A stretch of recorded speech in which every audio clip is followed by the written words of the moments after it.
大家記住一齊訂閱、like、share、subscribe、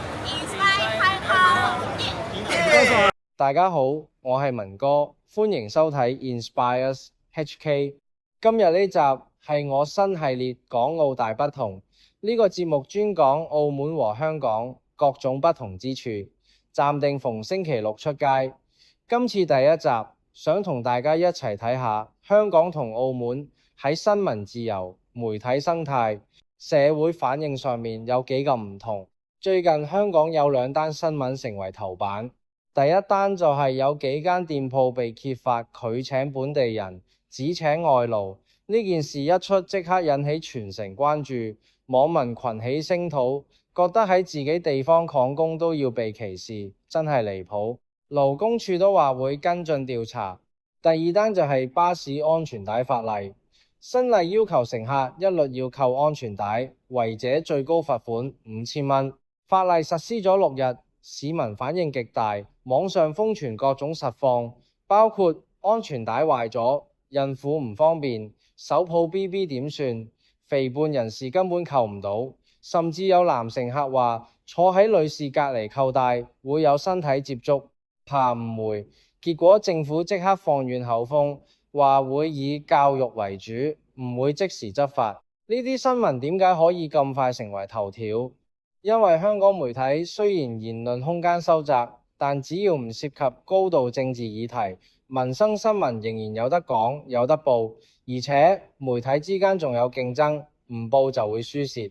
講返澳門，最近我喺 Threads 上見到唔少爆料，話澳門多間主流媒體底層記者同中層管理層都係外勞，主要來自珠海、廣州。有協會職員話以為叫澳門媒體採訪係本地記者，點知嚟嘅全部都係外勞仔、外勞婆。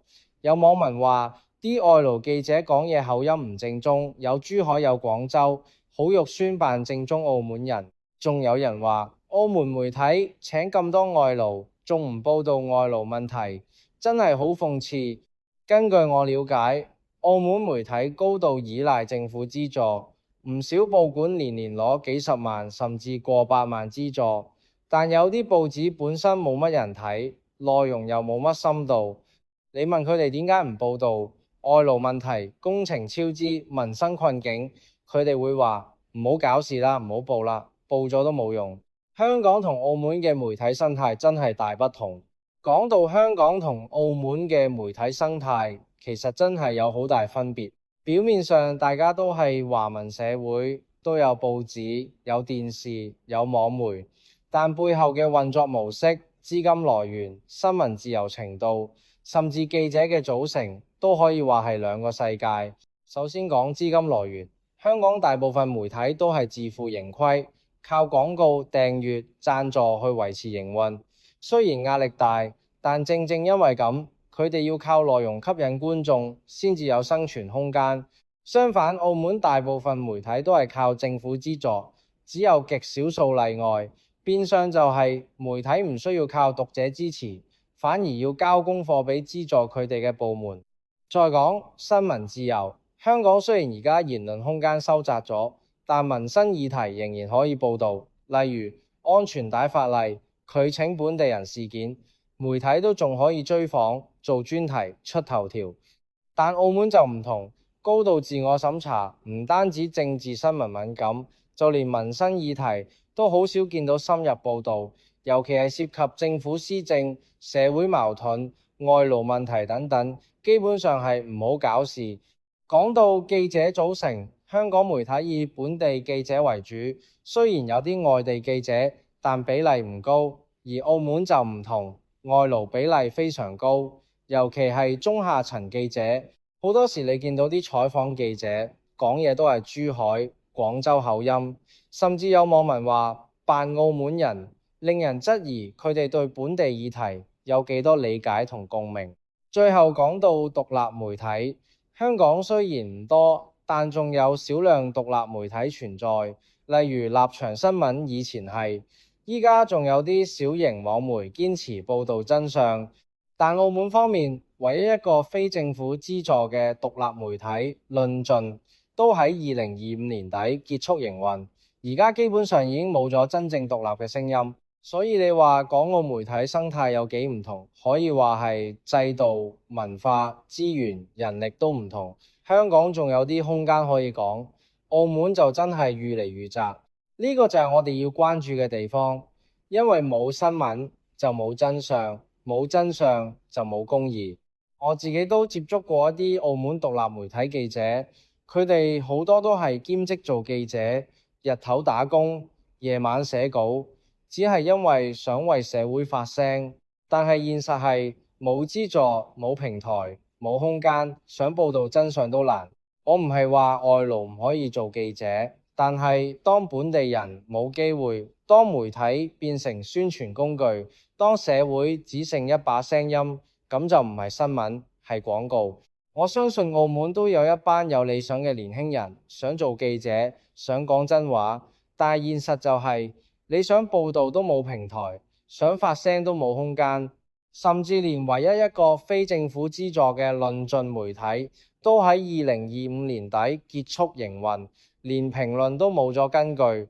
香港仲有新聞，仲有討論空間，澳門新聞未出街已經被處理咗。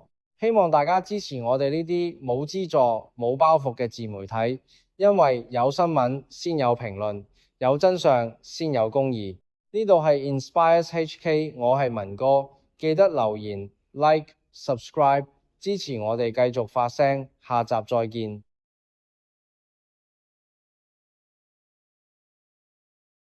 歡迎收睇 Inspires HK， 我係文哥，記得幫手 subscribe、like、share， 仲有 follow 我哋嘅 Facebook page。有咩節目建議或者想我講邊啲議題，歡迎留言話我知。今次係港澳大不同第2集，呢個節目暫定逢星期六播出，專講港澳兩地喺社會、經濟、制度上嘅不同之處，同大家一齊集思廣益，睇下兩地有咩值得互相借鏡。上一集我哋講過港澳媒體生態嘅差異，有興趣嘅朋友可以返去睇返。今集我哋就講講港澳兩地嘅失業率同就業問題。點解數字靚，但民怨卻咁大？我一直好關注澳門嘅就業問題，由上年講到而家。雖然有議員跟進，但外勞問題依然嚴重。而家香港亦開始出現類似澳門嘅情況，例如假招聘，先聘請本地人申請外勞配額，外勞到位後即刻炒本地人，或者將本地人轉做兼職，上班時數被縮減，本地人收入不足。開工不足卻唔算失業，香港至少仲有媒體報導，但澳門嘅透明度就差好多。香港方面，我認識唔少以前做 iBanker 嘅朋友，月入10萬8萬，當年出嚟溝女都係最吃香嗰批，但外資撤離，投行縮減後，唔少人轉行送外賣。澳門嘅情況更加極端，即使係美國醫科畢業返澳，最終都只能送外賣做基層。唔係因為澳門冇醫生職位，而係醫療專業職位長期被外勞佔據，最後佢要返美國先做到醫生。企業聘用外勞嘅門檻寬鬆，但對本地人要求多多，背後涉及介紹費、利益輸送等問題，我之後會再講。結果係明明有職位，但永遠係外勞優先，本地人被逼離開澳門。我之前講過，大約有18萬澳門居民已經唔喺澳門住，而家最新估算已經接近20萬人。另外仲有10萬名喺澳門工作但住喺內地嘅人，完全唔會被納入失業統計。換句話講，澳門嘅失業率只計住喺澳門嘅人，唔計澳門人。全球都流行正職以外做副業，例如收工後做便利店、做自媒體隻、做攝影、主持等 freelance， 增加收入、提升技能、探索發展。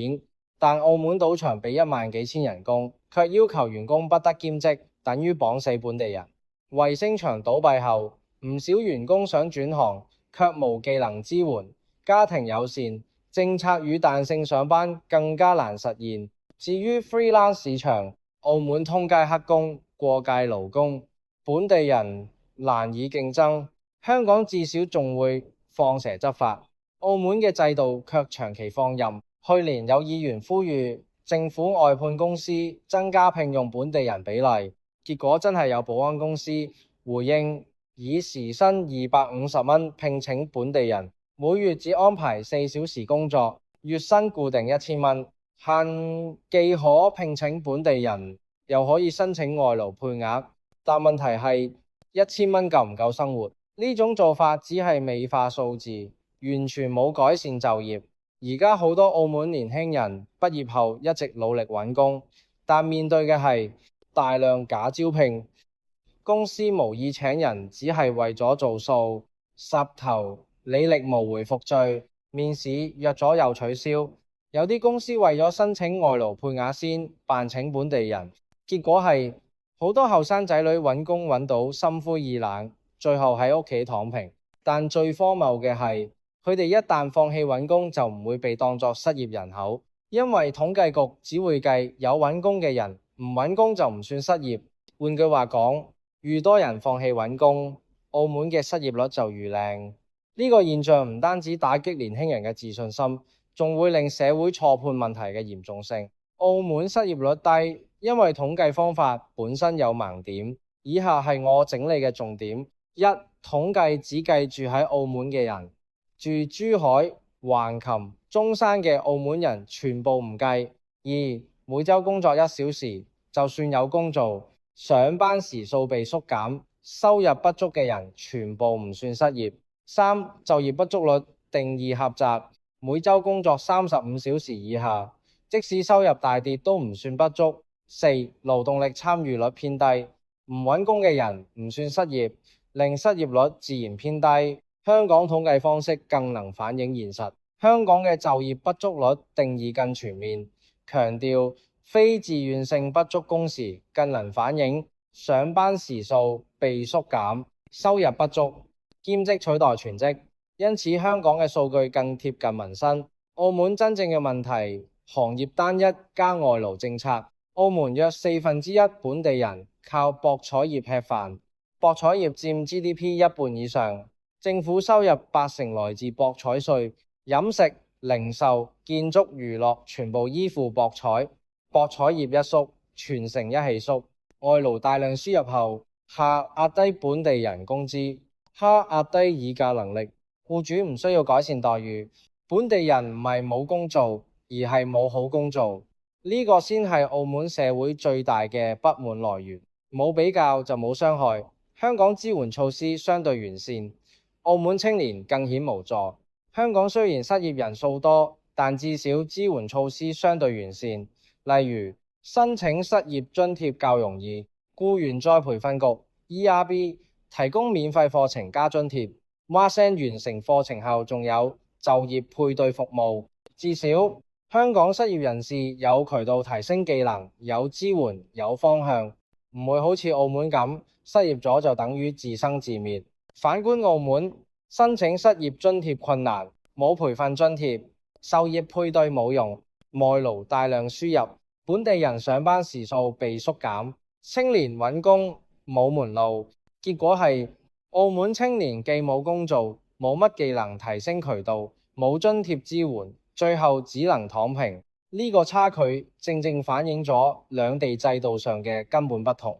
總結，澳門失業率低，但就業質素差先係真問題。澳門嘅問題唔係冇工做，而係上班時數被縮減，收入下降，行業選擇少，技能難轉型，壞勞壓低工資，假招聘，假本地聘用，博彩業一縮，全城縮做，呢啲全部唔會反映喺失業率。澳門嘅問題唔係失業率低，而係經濟結構單一。加外勞政策令本地人永遠處於弱勢，官方數字永遠靚靚地，但民生卻未被真正看見。呢度係 Inspires HK， 我係文哥，記得 subscribe、like、share、comment， 令社會更多人關注，支持我哋繼續發聲。遲啲我哋再探討更多議題，下集再見。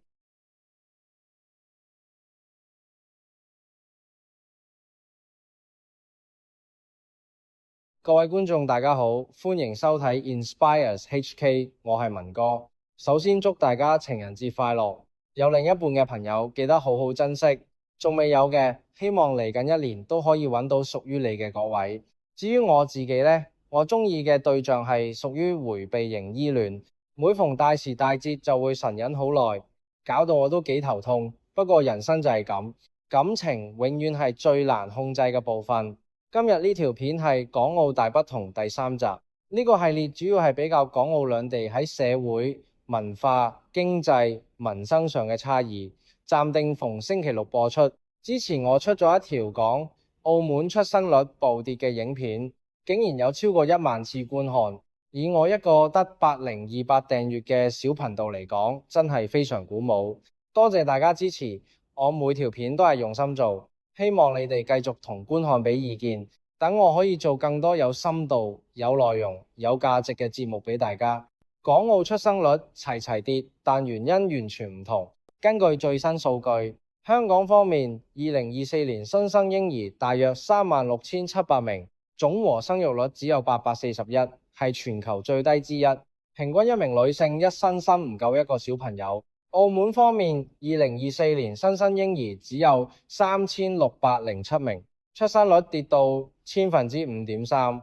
人口增長主要靠外勞，而唔係本地出生，兩地都係跌，但原因完全唔同。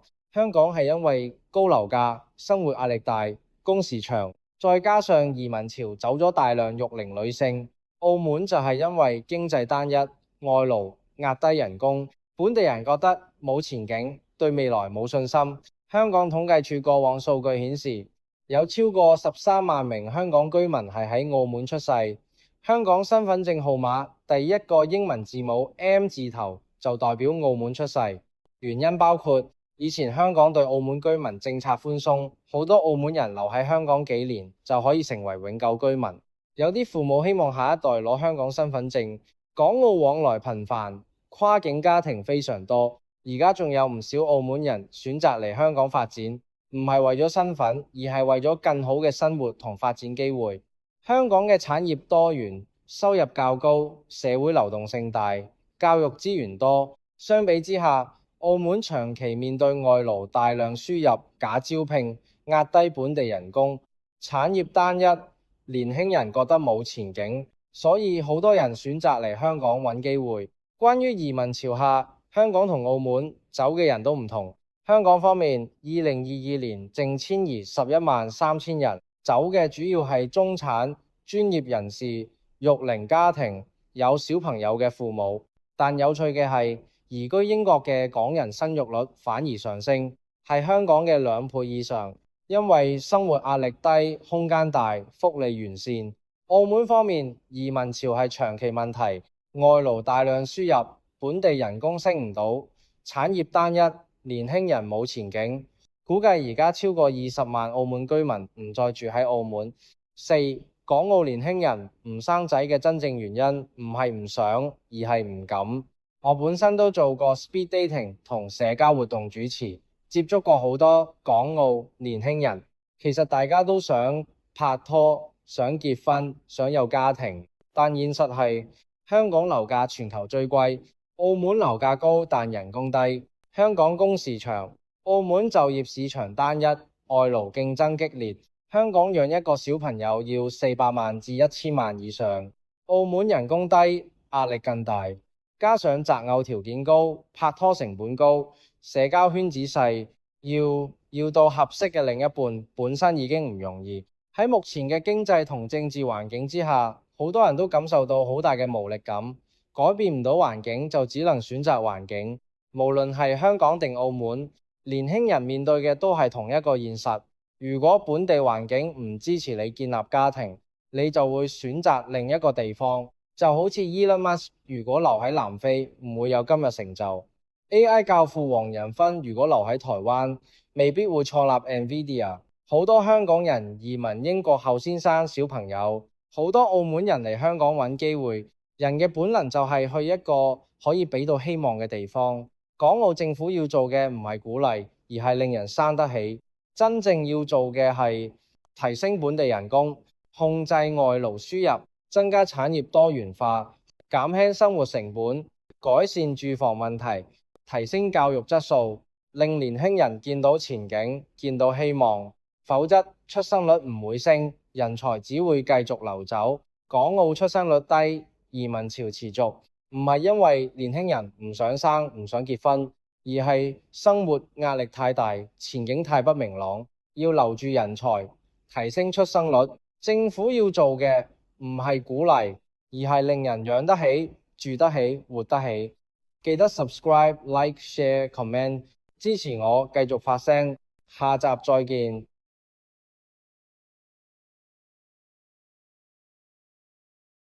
新年快樂！祝大家新年快樂，身體健康。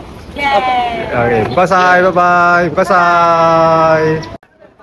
各位觀眾大家好，歡迎收睇 Inspires HK， 我係文哥。今日年初六，繼續祝大家新年快樂，身體健康，馬到功成，財源廣進。我哋呢個 channel 一向都係用主流媒體較少講嘅角度去分析香港同澳門嘅社會現象同民生議題。記得幫手 subscribe、like、share， 仲可以 follow 我哋嘅 Facebook page。有咩題目想我講都可以留言話我知。原本尋日想出呢條片，但因為過年比較忙，所以就延期到今日。過年都差唔多去到尾聲，但我昨日喺中環行咗一轉，人流真係好旺好熱鬧。但正如澳門新聞講嘅一句，旺丁唔等於旺財。呢集港澳大不同第4集，我想同大家講下港澳旅客結構有咩唔同，點解兩地面對嘅旅遊問題完全唔一樣。表面睇好似都係靠內地客，但實際上旅客類型、消費模式、旅遊定位全部都係兩回事。最新數據，香港 vs 澳門旅客量。根據最新農曆新年數據，香港年初一至年初五約405萬旅客入境，平均每日約81萬。澳門年初一至年初五約100萬旅客入境，平均每日約20萬。睇落好似香港多啲，但要記住，澳門面積只係等於香港荃灣咁大，但旅客承載量極高，旅客密度遠高於香港，所以澳門一旺就係逼爆級別。澳門出現行乞旅客冰山一角。上一條片講過，兩名內地旅客年初一喺麻國廟行乞，2小時乞到1000蚊。呢件事雖然係個別例子，但絕對唔係偶然。佢反映咗內地經濟壓力大，失業率高，有人鋌而走險。澳門旅客質素參差，旅遊結構過度依賴單一客源，而且媽閣廟年初一人山人海，佢哋揀呢個位置係精準食。香港嘅情況會好啲，因為遊客落到嚟香港，交通費一定要俾炸，食飯買嘢搭車都要用錢，所以完全零消費嘅旅客比較少。但澳門就唔同，真係有旅客可以1蚊都唔使。澳門極端例子，零消費旅客真係存在。搭賭場免費車，食賭場免費飲品、免費小食，行景點再搭免費車返內地，全程零成本、零消費。我以前喺酒店、零售做嘢都見過呢旅客，甚至有啲旅客連幾十蚊嘅門票都唔肯俾。例如香港摩天輪、澳門某啲觀景設施，下面免費區域佢哋會去，但上面要俾100蚊、80蚊，佢哋就會話唔使啦，影到相就得啦。旅遊係要消費嘅，但澳門真係有一批旅客係極端唔願意使錢。點解澳門會咁極端？賭場模式係關鍵。澳門嘅旅遊結構太單一，賭場係核心，其他行業全部靠邊站。賭場為咗吸客，免費車拿、免費飲食、免費設施，有啲餐飲甚至平過街市小店。以前我見過一餐20蚊，兩一湯值係30蚊，仲要係唔差。點解佢哋肯蝕錢做？因為只要你入到賭場，10個入面有2個會落住，賭場就賺。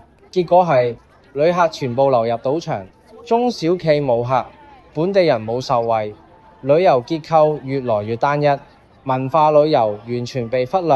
而家周邊地區日本、韓國、台灣文化旅遊做得好過澳門好多，吸引到高質素旅客。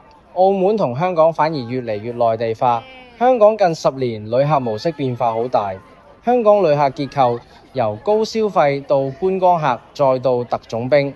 以前高消費旅客、歐美 call 客、商務會議、展覽拱、酒店、零售同餐飲全部受惠。自由行後，內地客主導，奢侈品、藥房啊、金鋪、旅遊業黃金年代。近年旅客模式急轉，新聞都講咗，特種兵旅客一日來回唔過夜，唔食貴嘢，觀光客影相打卡唔買嘢，成本敏感，覺得香港食同住太貴，消費力下降，甚至有旅客講香港買到嘅嘢內地都買到，價錢差唔多。澳門旅客結構倒客到低消費，再到零消費，再到黑工旅客。澳門嘅問題更加嚴重，一賭客為主，高消費集中喺賭場、零售、餐飲未必受惠；二零消費旅客，免費車拿、免費飲食、免費設施，環除唔使錢；三黑工旅客，澳門近年黑工問題嚴重，黑工攝影師、黑工婚禮策劃、黑工司機、黑工裝修，香港甚至有私房菜請內地黑工，黑工破壞市場，令本地行業冇得生存。旅客多唔等於經濟好，港澳共同面對嘅問題，兩地都面對高消費旅客減少，低消費、零消費旅客增加，特種兵旅遊興起，旅遊模式碎片化，本地人感受唔到旅遊帶來嘅好處。旅遊業唔係靠人數撐起，係靠消費力、停留時間、體驗質素對城市嘅正面貢獻。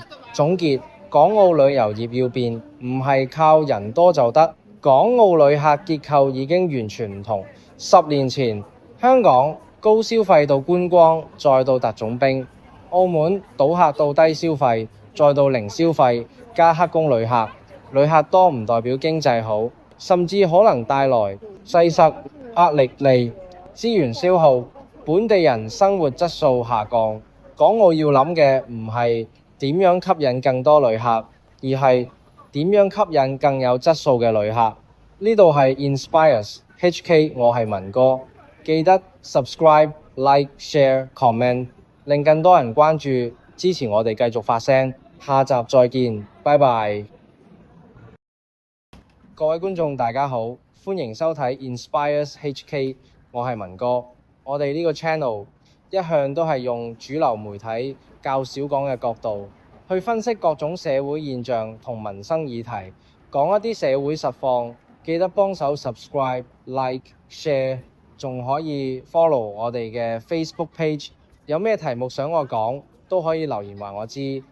今次係港澳大不同第5集，呢個節目暫定逢星期六播出，專講港澳兩地喺社會、經濟、制度同民生上嘅不同之處，同大家一齊集思廣益，睇下兩地有咩值得互相借鏡。呢個節目每5集會做一個合集，星期日出街，方便大家一次過重溫同觀看，敬請留意。上集我就講咗港澳兩地旅客結構嘅不同之處，有興趣嘅朋友歡迎觀看同重溫。尋日我都有睇 Ken 哥直播玩生化危機9，我尋日先下載，今晚先有時間玩，遲啲再同大家分享。講返正題，最近香港財政預算案出咗爐，大家最關心嘅派錢派消費券，今年係完全冇，好多市民覺得失望，因為澳門已經派咗19年，每年都有1萬蚊現金分享，香港就只係做咗一次2011年嘅6000蚊現金分享，之後就冇再有。今次政府話用退稅加免稅額，派多1個月綜援同長者津貼去代替，四口之家一年慳到過萬蚊。但市民就覺得袋入面冇即刻多咗錢用。市民最大不滿係政府將大量資金投入到北部都會區，冇將錢優先照顧市民同解決社會最燃眉之急嘅問題。澳門嘅現金分享計劃係2008年開始，源於當年勞工、黑工同官商勾結問題引起民怨，政府為咗平息社會不滿就開始派錢，由最初6000蚊到依家每年1萬蚊。已經成為一個傳統，但問題係派錢冇解決到根本嘅就業同外勞問題，市民收入依然受壓。之前澳門全民派錢，只要有澳門身份證就可以。再上一次，甚至要寄4萬張支票到香港，但絕大部分住在香港的澳門市民都是透過銀行戶口收錢。近年新規定要每年喺澳門居住滿183日先有資格攞錢。生活同工作喺大灣區內地城市依然有資格，但住喺香港同外國就冇。結果超過20萬澳門居民失去咗資格，寧願放棄1萬蚊都唔返去住，因為香港或者其他地方嘅生活同就業環境更好。呢個就反映咗派錢唔等於留人。香港疫情期間派過幾期消費券，刺激到短期消費，但用完之後市道又打回原形。澳門亦派過幾次消費卡，每日限用300蚊，短期令零售旺咗，但長遠冇改善。依家香港政府覺得零售、餐飲市道回穩，訪港旅客大增，所以唔再派消費券，反而集中資源去基建同 targeted subsidy。香港市民近年消費模式改變咗，平日只買必需品，週末北上深圳，甚至飛日本、韓國、台灣消費。本地零售同餐飲業持續受壓，結業潮不斷，所以好多鋪頭覺得冇消費券支持，生意難頂，甚至直接結業。呢個就係治標唔治本嘅例子。總結嚟講，澳門派錢係揞口費，深層次嘅社會問題依然未解決，社會存在不公平，就業依然困難，外勞氾濫，黑工過界，勞工嚴重，假招聘，聘用外勞後解僱本地人，或將本地人變成兼職，本地人長期收入和開工不足。如果你問絕大部分澳門人寧願要呢1萬蚊，定係一份穩定工作，相信絕大部分會選擇後者。更何況，如果每月人工多幾千蚊，根本就唔志在呢1萬蚊現金分享。香港唔派錢就靠稅務寬免同 targeted subsidy， 兩地政策各有利弊，但真正要解決嘅係就業、產業結構、消費信心。派錢派券只係短期止痛藥，唔係長期解決方案。我自己當然支持任何改善市民生活嘅政策同方案。派錢同消費券方面有就最好，但更需要有長期方案，幫助市民就業、安居樂業同改善生活，先可以真正提升市民嘅幸福感。呢度係 Inspires HK， 我係文哥，記得 subscribe、like、share、comment， 令更多人關注支持我哋繼續發聲。下集再見，拜拜。